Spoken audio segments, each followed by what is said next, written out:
텔레비전 소리만이 정막을 채우는 낡은 단독주택. 박정숙 할머니는 오늘도 혼자 저녁상을 받았다. 3년 전 평생을 함께한 남편이 세상을 떠난 후 집안의 모든 것이 빛을 잃은 듯했다. 다용도실 한쪽에 걸린 남편의 낡은 작업복 조끼가 유독 오늘따라 할머니의 마음을 아리게 했다. 자식들은 모두 재살기 바빴다. 가끔 걸려오는 안부 전화가 전부였고 넓은 집은 할머니의 깊은 한숨과 그림자만이 채우고 있었다. 에휴, 이놈의 세월은 누굴 기다려준다고 이리 빨리 가는지. 혼잣말처럼 중얼거리며 숭늉으로 입가심을 했다. 경로당에 나가 동네 할머니들과 화투를 치거나 시시콜콜한 이야기를 나누는 것도 잠시뿐, 집에 돌아오면 어김없이 외로움이 파도처럼 밀려왔다.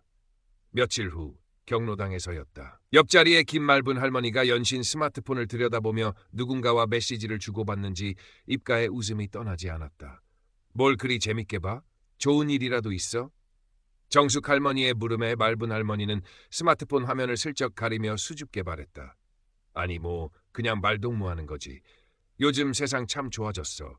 이걸로도 친구를 다 사귄다니까. 그날 저녁 정숙 할머니는 서랍 깊숙이 넣어두었던 딸 지연이가 사주고 간 스마트폰을 꺼냈다. 몇 번 만지작거려 봤지만 복잡하기만 하고 영 손에 익지 않아 포기했던 물건이었다. 나도 말동무라도 하나 만들어 볼까? 용기가 생겼다. 주말에 딸 지연이가 집에 들렀을 때 정숙 할머니는 어렵게 말을 꺼냈다. 지연아, 그 스마트폰인가 뭔가 하는 거 나도 좀 가르쳐주면 안 될까?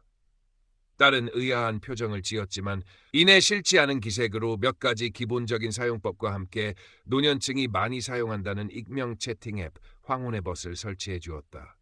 그날 밤 정숙 할머니는 떨리는 손으로 황혼의벗 앱을 열었다. 복잡한 화면 속에서 한참을 헤매다 푸른 소나무라는 닉네임의 사람과 대화창이 연결되었다. 심장이 두근거렸다. 안녕하세요.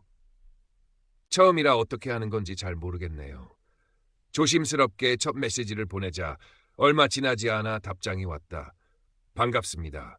저도 외로워서 말벗이라도 찾을까 하고 들어왔습니다. 편하게 대화 나눠요. 그렇게 정숙 할머니의 삶에 작은 파문이 일기 시작했다. 푸른 소나무. 자신을 김민준이라고 소개한 그는 자신을 두바이 건설 현장에서 일하는 60대 후반의 사업가라고 했다. 아내와는 오래전 사별했고 자식들은 모두 출가시켜 타지에서 외롭게 지낸다고 했다. 정숙 할머니는 그에게서 동병상련의 감정을 느꼈다. 김민준은 매일 아침 저녁으로 다정한 안부 메시지를 보내왔다. 처음에는 어색했던 채팅도 점차 익숙해졌고 나중에는 카카오톡으로 옮겨 사진도 주고받고 가끔은 짧은 음성 메시지도 남겼다. 그의 목소리는 중후하고 부드러웠다. 정숙 할머니는 그의 메시지를 기다리는 것이 하루 중 가장 큰 즐거움이 되었다. 김민준이 보내준 점잖고 인상 좋은 중년 남성의 사진. 물론 도용된 것이었지만 그때는 알지 못했다를 보며 혼자 미소 짓기도 했다. 남편이 떠난 후 처음으로 느끼는 설렘이었다. 당신을 만나려고 제가 지금까지 혼자였나 봅니다. 어느 날 김민준이 보낸 메시지에 정숙 할머니는 얼굴이 화끈 달아올랐다. 그는 정숙 할머니의 외로운 마음을 정확히 파고들었고 마치 오랜 연인처럼 다정하게 굴었다. 정숙 할머니는 그에게 완전히 마음을 열고 의지하기 시작했다. 경로당 친구 오복희 할머니는 정숙 할머니의 변화를 가장 먼저 눈치챘다. 어딘지 모르게 들떠 보이고 스마트폰을 손에서 놓지 않는 모습이 예사롭지 않았다. 정숙아, 너 요새 뭔 일 있냐? 얼굴에 웃음꽃이 폈네. 혹시 연애라도 하는겨? 복희 할머니의 짓궂은 물음에 정숙 할머니는 손사래를 치면서도 싫지 않은 표정이었다. 조심스럽게 김민준에 대해 털어놓자 복희 할머니는 미간을 찌푸렸다. 얼굴도 한번 못 본 사람을 뭘 믿고 그래. 요즘 세상이 얼마나 험한데 그러다 큰 코 다친다. 아니야, 복희야. 당신은 몰라.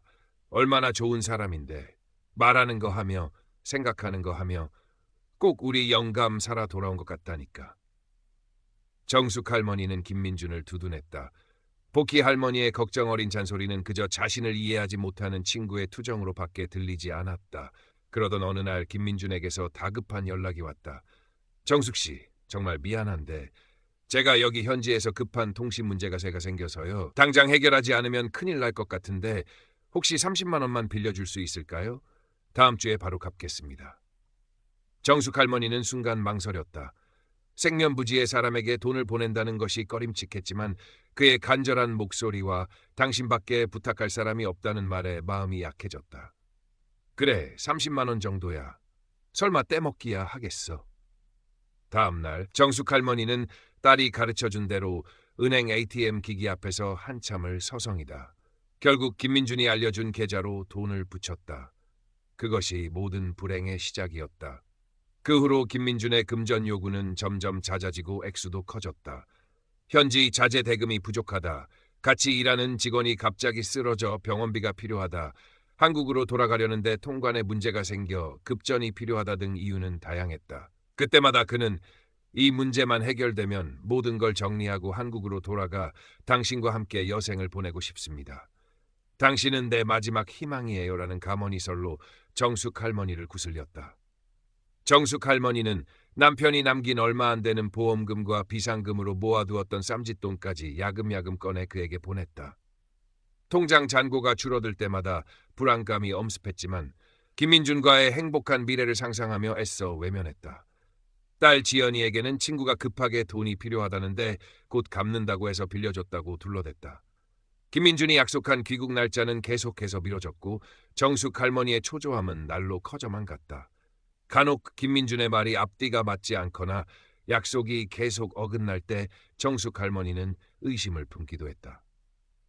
혹시 복희 말대로 내가 속고 있는 건 아닐까? 하지만 그런 생각은 잠깐뿐이었다. 그럴 리 없어. 민준 씨가 나한테 이럴 리가 없어. 스스로를 다독이며 김민준의 변명을 믿으려 했었다. 그의 다정한 목소리와 사랑이 담뿍 담긴 메시지를 받으면 모든 의심은 눈 녹듯 사라지고 다시금 희망에 부풀었다. 어느덧 정숙 할머니가 김민준에게 보낸 돈은 수천만 원에 달했다. 이제 그녀에게는 정말 남은 돈이 없었다. 김민준은 마지막이라며 한국으로 돌아갈 비행기표와 사업 최종 정리 자금 명목으로 다시 한번 큰 돈을 요구해왔다. 정숙 씨, 이번이 정말 마지막입니다. 이것만 해결되면 모든 짐을 정리하고 당신에게 달려갈 수 있어요. 제발 저 좀 도와주세요. 당신마저 절 안 믿으면 전 여기서 정말 죽을지도 모릅니다. 김민준의 목소리는 절박했고 거의 울먹이는 듯했다. 정숙 할머니는 이미 가진 돈이 없다고 말했지만 그는 막무가내였다. 정숙 할머니는 절망감에 휩싸였다. 하지만 그와의 관계를 이대로 끝낼 수는 없었다. 그가 없는 삶은 상상조차 하기 싫었다. 결국 그녀는 해서는 안 될 생각을 하고 말았다. 딸 지연이에게 손을 벌리기로 한 것이다. 지연아, 엄마가 아는 사람 사업에 급하게 투자할 일이 생겼는데 이자가 아주 높다더라. 곧 돌려준다니까 혹시 돈 좀 빌려줄 수 있겠니? 전화기 너머로 딸의 목소리가 싸늘하게 들려왔다. 엄마, 요즘 왜 그래? 평소답지 않게 자꾸 돈 얘기를 하고 무슨 일 있는 거야?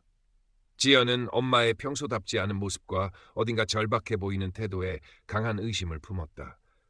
주말에 직접 엄마 집으로 찾아간 지연은 정숙 할머니의 스마트폰을 우연히 보게 되었다. 엄마가 잠시 화장실에 간 사이 무심코 들여다본 카카오톡 대화창에는 김민준이라는 남자와 나눈 수많은 메시지들이 빼곡했다. 사랑 고백, 돈 요구, 그리고 엄마의 애타는 답장들. 지연은 심장이 쿵 내려앉는 것을 느꼈다. 엄마, 이 김민준이라는 사람 누구야? 이 돈들은 다 뭐고? 지연의 추궁에 정숙 할머니는 당황하며 말을 더듬었다. 그 순간 지연은 김민준이 보냈다는 사진 한 장을 발견했다. 점잖고 인상 좋은 중년 남성의 사진. 지연은 혹시나 하는 마음에 그 사진을 구글 이미지 검색으로 확인해 보았다. 결과는 충격적이었다. 그 사진은 해외의 어느 유명 배우의 사진이었고 이미 수많은 로맨스 스캠 사기에 도용된 사진이라는 설명까지 붙어 있었다. 엄마, 이거 사기야. 이 사람 가짜라고. 지연의 외침에 정숙 할머니는 눈앞이 캄캄해지며 그 자리에 풀썩 주저앉았다. 아니야. 민준 씨가 그럴 리가 없어. 현실을 부정하려 했지만 딸이 내미는 스마트폰 화면 속의 차가운 증거들이 그녀의 마지막 희망마저 산산조각 내고 있었다. 귓가에는 복희 할머니의 걱정 어린 목소리가 맴돌았다. 그러다 큰 코 다친다니까. 모든 것이 거짓이었다. 따뜻했던 그의 목소리, 다정했던 메시지, 함께 꿈꿨던 미래. 그 모든 것이 한낱 신기루에 불과했다. 정숙 할머니는 김민준과의 모든 연락을 차단했다. 며칠을 식음을 전폐하고 방 안에 틀어박혀 울고 또 울었다. 잃어버린 돈보다 더 큰 것은 사람에 대한 믿음이 송두리째 부서진 마음과 자신의 어리석음에 대한 자괴감이었다. 텅 빈 통장을 볼 때마다, 그리고 김민준과 주고받았던 메시지를 떠올릴 때마다 가슴이 미어지는 듯했다. 딸 지연은 처음에는 엄마를 원망하기도 했다. 어떻게 평생 모은 돈을 그렇게 허무하게 날릴 수 있냐고, 왜 자신에게 한마디 상의도 하지 않았냐고 따졌다. 하지만 이내 엄마의 깊은 외로움과 절망을 이해하고는 아무 말 없이 엄마를 꼭 안아주었다. 엄마 잘못 아니야. 그놈이 나쁜 놈이지. 엄마는 그냥 사람이 그리웠던 거잖아. 딸의 따뜻한 위로에 정숙 할머니는 어린아이처럼 목 놓아 울었다. 시간이 흘러도 상처는 쉽게 아물지 않았다. 스마트폰 벨소리만 울려도 가슴이 철렁 내려앉았고 낯선 번호로 걸려오는 전화는 받지도 못했다. 밤에는 잠을 이루지 못하고 뒤척이기 일쑤였다. 남편의 낡은 사진을 붙잡고 하염없이 눈물만 흘렸다. 어느 날 경로당에 나갔다. 한동안 발길을 끊었던 곳이었다. 오복희 할머니가 정숙 할머니의 야윈 손을 잡으며 안타까운 눈빛으로 말했다. 정숙아, 밥은 제대로 챙겨 먹는겨? 사람이 속이는 놈이 나쁜 놈이지 믿은 사람이 뭔 죄가 있겠어. 너무 자책하지 말어. 복희 할머니의 말에 또다시 눈물이 빙 돌았다. 그날 오후 경로당 한쪽 구석에서 한 할머니가 스마트폰을 들여다보며 수줍게 웃고 있는 모습이 정숙 할머니의 눈에 들어왔다. 마치 몇 달 전 자신의 모습을 보는 듯하여 가슴이 아팠다. 혹시 저 할머니도? 정숙 할머니는 망설였다. 나서서 그거 사기일지도 몰라요 라고 외칠 용기는 없었다. 자신의 부끄러운 과거가 다시 한번 드러나는 것 같아 두려웠고 남들의 시선도 의식되었다. 하지만 그냥 모른 척할 수도 없었다. 조심스럽게 그 할머니 옆으로 다가가 앉았다. 요즘 스마트폰으로 이상한 사람들 많다더라. 누가 돈 보내달라고 하면 절대 보내주지 말라고 하더라고. 뉴스에도 나왔어. 마치 남의 이야기처럼 혹은 뉴스에서 본 이야기처럼 애둘러 말했다.